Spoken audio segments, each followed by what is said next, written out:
Hello, good morning. எல்லாருக்குமே மாட்டுப் பொங்கல் நல்வாழ்த்துக்கள்.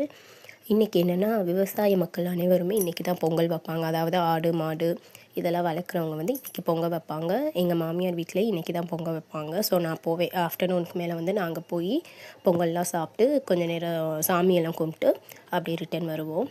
இன்றைக்கி என்னென்னா, இன்றைக்கி ஒரு ஹாஸ்பிட்டல் போக வேண்டிய வேலை இருக்குது. அங்கே வர்ற ரிசல்ட் எல்லாமே நல்லபடியாக வரணும்னு நான் கடவுள்கிட்ட பிரார்த்திக்கிறேன். எனக்காக நீங்களும் வேண்டிக்கோங்க. அப்புறம் என்னென்னா, இப்போ எந்திரிச்சு வந்த உடனே தம்பிக்கு பால் காய்ச்சிட்டு எனக்கு டீ போட்டு குடிச்சிட்டு அப்புறம் கொஞ்சம் நேரம் மாடிக்கு போய் ரிலாக்ஸ் பண்ணலான்னு சொல்லி மாடிக்கு போயிருந்தேன். இந்த வருஷம் வந்து நாங்கள் புதுசாக வந்து இந்த தென்னை ஓலையில் செஞ்ச தோரணம் வந்து வாங்கியிருந்தோம். ரொம்பவே அழகாக இருந்தது. வீடு ஃபுல்லாக நான் கட்டியிருக்கவும், எப்போவுமே கரும்பு வந்து வீடை சுற்றி கட்டி விடுவோம். ஒரு கட்டு கரும்பு வாங்கினோன்னா அக்கம் பக்கத்துலலாம் கொடுத்தது போக நிறையவே கரும்பு இருக்கும். அதெல்லாமே வீடை சுற்றி கட்டி விட்டு அதோடு இந்த தென்னந்தோரணையும் கட்டியிருந்தேன். ரொம்பவே அழகாக இருந்துச்சு.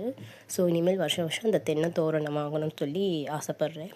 அப்புறம் மாடியில் போய் கொஞ்சம் நேரம் ரிலாக்ஸ் பண்ணிவிட்டு டீ குடிச்சிட்டு இன்றைக்கி ஹாஸ்பிட்டல் போகிறது தான் என் மனசில் ஓடிட்டே இருந்துச்சு. கடவுள் புண்ணியத்தில் எந்த வித தப்பும் இல்லை.